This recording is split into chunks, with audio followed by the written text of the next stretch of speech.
안녕하세요. 최악 전문가 매니아입니다. 인천광역시 미추홀구에 분양하는 CTOCL 7단지 가치 판단해 보도록 하겠습니다. 해당 아파트는 미추홀구 하익동 인천 용현 하익 1블럭 도시개발구역 공동 4블럭에 위치해 있고요. 지하 3층, 지상 26층에서 47층까지 총 9개 동 1453세대로 이루어져 있습니다. 당첨자 발표는 다음 주 5월 12일 예정입니다. CTOCL 7단지는 59제곱미터, 75제곱미터, 84제곱미터, 102제곱미터, 110제곱미터, 137제곱미터까지 다양한 평수로 이루어져 있습니다. 아파트의 입주년도는 2028년 11월이고요. 평균 분양가는 25평형은 4억 3천, 34평형은 6억 3천만 원입니다. 해당 아파트의 공급대금 납부 구조는 계약금 5%, 중도금 60%, 잔금 35% 구조이고요. 발코니 확장 비용이고요. 34평형 기준 1,950만 원입니다. 당해 조건은 모집 공고일 기준 인천광역시 거주자입니다. 전매 제한 기한은 당첨자 발표일 기준 1년입니다.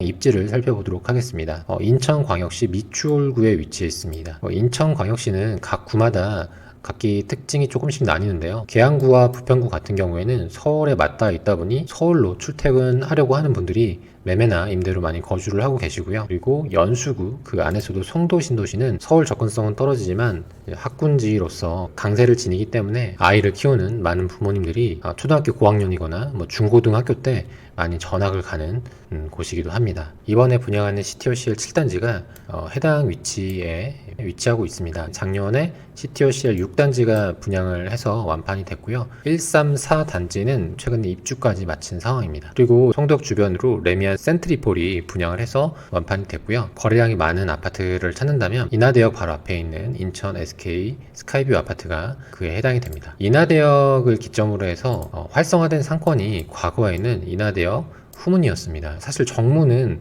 사람들이 많이 찾지 않았어요. 그런데 인천 스카이 SK뷰 아파트가 들어서고 4,000세대가량 되기 때문에 많은 인구들이 유입됐고, 그에 따라서 이 주변으로 상가들도 생겨나면서 동시에 인하대역도 생기면서 어느 순간 정문도 많은 인원이 이용하는 그런 곳이 되었습니다. 이 부분을 말씀드리는 이유는 추후에 CTOCL이 이제 완공이 된다고 하면 매매나 임대를 고려할 수 있는 분들이 바로 이 주변에 있는 분들이 될 수 있다는 거죠. 예를 들어서 하익동에 거주하시는 분들이나 내지는 송도역 인근의 연수구에 거주하시는 분들, 나아가서는 연수구 송도동에 거주하시는 분들이 넘어올 수 있는 수요이기 때문에 수요층을 어느 정도 파악하는 것도 중요한 부분이 됩니다. 조금 더 확대한 모습이고요. 6단지와 7단지가 맞닿아 있고 해당 부지가 초등학교 부지인데요. 초등학교는 최근에 개교 확정이 돼서 7단지 입주 시점에 맞춰서 개교를 할 예정입니다. 그리고 수인분당선 하익역이 개통 예정이기 때문에 긍정적인 부분이라고 볼 수 있고요. 그리고 인근에 고속도로가 있다는 부분도 한 가지 참고할 부분입니다. 일반적인 아파트 분양은 해당 부지를 허물고 분양하고 그것으로 끝나는 경우가 많은데, 해당 단지는 특징이 있습니다. 전체 부지를 DCR이라는 곳에서 시행을 하는 사업이거든요. 도시의 계획이 정해져 있는 상황입니다. 앞서 설명드린 것처럼 1단지, 3단지, 4단지는 분양 완료하고 최근에 입주까지 마친 상황이고요. 6단지는 최근에 분양 완료됐고 이번에 분양하는 단지가 7단지입니다. 이제 앞으로 남은 분양 단지가 8단지, 9단지, 2단지인데요. 이제 해당 단지까지 모두 분양을 하고 입주를 마치게 되면 13,000세대가 수용할 수 있는 미니 신도시급의 단지가 형성이 되는 거죠. 일반적으로 한 4,000세대에서 5,000세대 정도만 아파트가 구성이 되어 있어도 주변으로 웬만한 병원이나 상가, 학교, 공공시설이 다 들어오는데 한 13,000세대 가면 더 큰 규모의 상권이나 공공시설도 충분히 요청을 할 수 있는 부분들이 되는 거죠. 이 부지 전체를 묶어서 이제 CTOCL이라고 명칭을 하고 있습니다. 어떻게 구성할지 플랜을 나타낸 모습인데요. 우선 1단지부터 제가 방금 설명드린 9단지까지 이제 아파트가 들어설 위치가 확인이 되시고요. 그리고 상업시설이 들어설 예정이고요. 그 밖에 그랜드파크를 비롯한 큰 공원들도 중간중간에 많이 있다는 걸 보실 수가 있습니다. 주변으로 공원이 많으면 삶의 만족도가 높아지기 때문에 그런 부분도 장점이라고 볼 수 있고요. 그리고 창조혁신지구라고 해서 일부 일자리가 들어설 예정이기 때문에 균형감을 갖춘 곳이라고 볼 수 있겠습니다. 1000세대만 분양하는 것과 1000세대 단지가 10개 합쳐져서 시너지가 나는 것은 엄밀히 다르기 때문에 그런 부분에서는 보면은 미래 가치가 있다고 볼 수 있겠습니다. 빈 택지에 아파트가 들어서게 되면 처음에 가장 힘든 것이 주변에 인프라가 없다는 부분인데요. 그런데 해당 부지는 이동을 하면 인프라들이 많이 있습니다. 주변으로 홈플러스, 인하대병원, CGV, 그 밖에 인하대역도 있기 때문에 미니 신도시가 가지는 단점을 일부 상쇄할 수 있다라고 볼 수 있겠습니다. 아마 시간은 좀 걸릴 거예요. 도시가 한 번에 완성되기는 결코 쉽지가 않거든요. 시장의 분위기를 보면서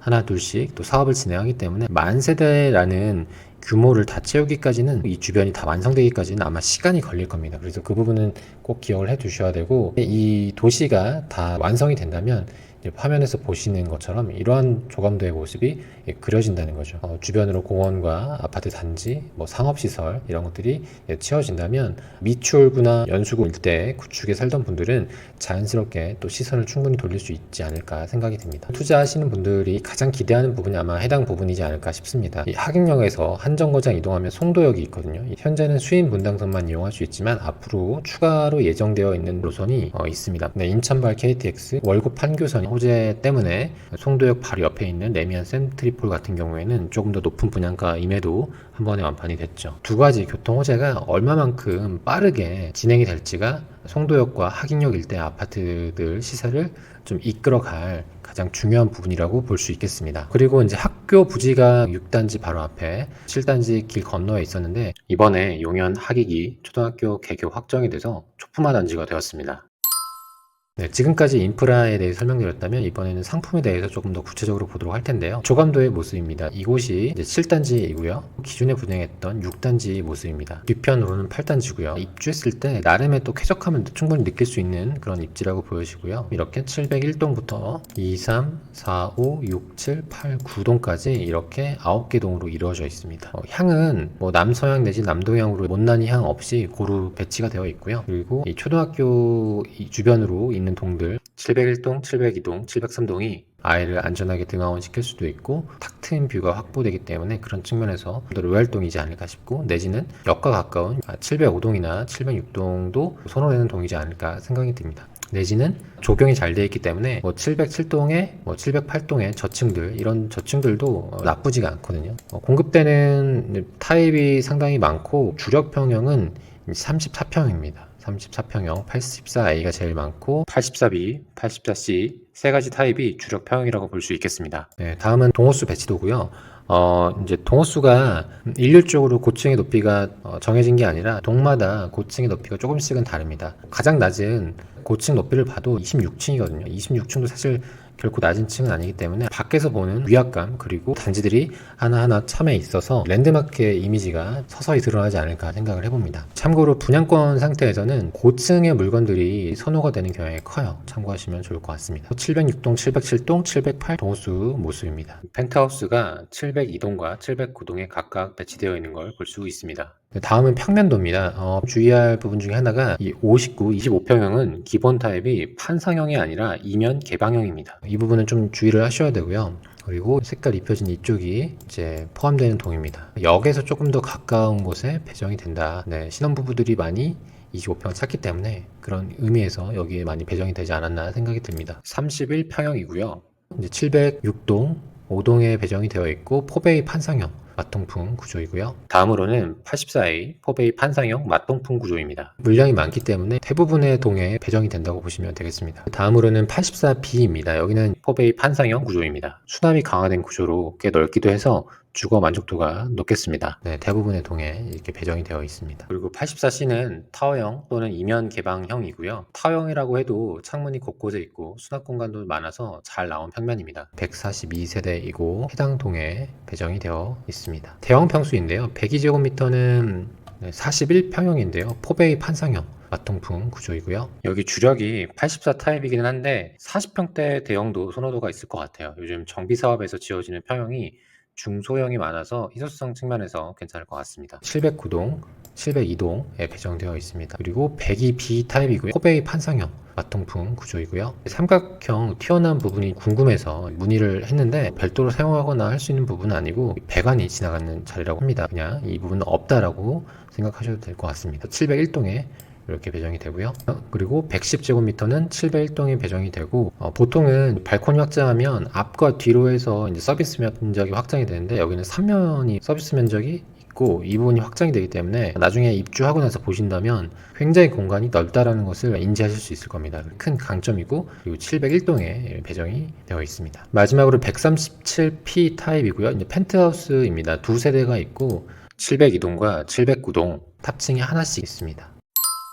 이번에는 금액입니다. 분양가가 가장 중요하겠죠. 25평 같은 경우에는 4억 3천만 원, 34평형 같은 경우에는 6억 3천만 원 가량 되고요. 당첨되면 처음에 계약금 5%인데 계약 시 1차 계약금으로 1천만 원, 그리고 30일 내에 나머지 2차 계약금을 내시면 됩니다. 중도금은 60%이고 잔금은 35%입니다. 참고로 이자 후불제예요. 대출은행과 이율이 아직 결정되지 않아서 정확한 금액은 추후 확인해야겠지만 입주 시 이자를 납부해야 한다는 부분도 미리 염두에 두시기 바랍니다. 이곳은 이제 분양권이 전매가 가능한 곳이기 때문에 중도금 대출 1회차를 받고 전매를 할 수도 있고 입주를 할 수 있어서 여러 가지 엑시트 포인트가 있다는 것도 장점이 될 수 있겠습니다. 다음으로는 발코니 확장 비용이고요. 34평형 기준 1,950만 원입니다. 해당 단지는 접수가 끝났어요. 특별응급 접수 현황입니다. 총 702세대 모집에 한 1000건 정도 들어온 걸 확인할 수 있고요. 생애 최초가 5구 타입에 많이 들어온 걸 확인하실 수 있고, 신혼부부 같은 경우에는 또 84A, 생애 최초도 84A 접수된 걸 볼 수 있습니다. 그리고 일반 공급 접수 현황입니다. 총 988건 모집에 3,867건이 접수가 됐습니다. 가장 높았던 경쟁률은 11대 1의 경쟁률이 나온 59 타입이고요. 한 1000건 정도 볼 수 있습니다. 84A 타입이 3.8대 1의 경쟁률, 접수 현황을 보면 한 1500건 정도 들어온 걸 볼 수 있습니다. 통장 개수만으로만 본다면 84A가 가장 많이 들어온 걸 볼 수 있고, 75 타입은 9대 1의 경쟁률, 그리고 통장은 한 370건 정도 들어왔고요. 그 밖에 다른 타입들은 해당 지역에서는 미달이 되고 기타 지역으로 넘어갔고요.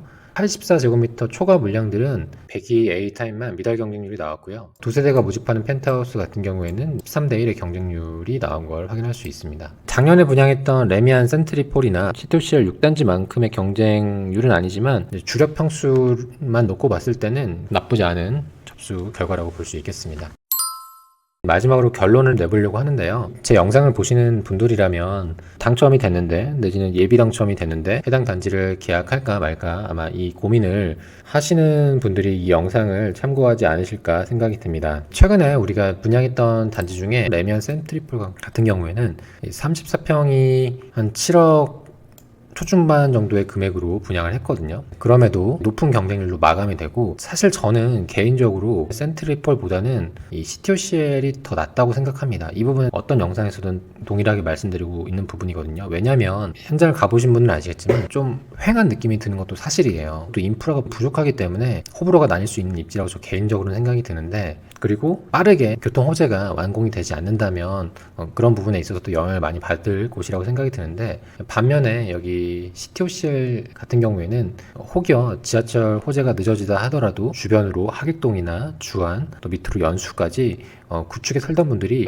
신도시가 완성되는 걸 보고 자연스럽게 관심을 갖고 이주를 결심하실 수도 있거든요. 왜냐하면 그 주변으로 상가나 학교, 공원도 생겨나면서 만족도가 높아지기 때문입니다. 그래서 이 교통 호재에만 의존하고 있는 레미안 센트리폴보다는 개인적으로는 더 낫다고 판단이 되는 곳이 바로 이 CTOCL이고요. 그리고 최근에 분양했던 곳 중에 한 곳이 여기 해링턴 스퀘어 상공역이 있습니다. 34평이 8억 중반, 뭐 이자나 발코니 비용까지 합치면 9억 가량의 금액인데 좀 무거운 금액이라고 생각이 들고요. 그런 측면에서 이번에 나온 CTOCL 7단지는 금액이 높게 나오지 않을까 이 생각을 했는데, 그렇게 욕심부리지 않고 6단지와 거의 비슷하게 나왔더라고요. 입주가 2028년이기 때문에 신축 아파트 34평을 6억에 매수한다는 건 자재비나 토지 비용을 고려했을 때 절대 가격으로 봤을 때는 비싼 금액은 아니라고 생각합니다. 다만 한 가지 좀 유의해야 될 부분은 아무래도 이곳이 입지적으로 서울과 가까이 있지 않았기 때문에, 그리고 현재까지는 구도심이기 때문에 실거주라는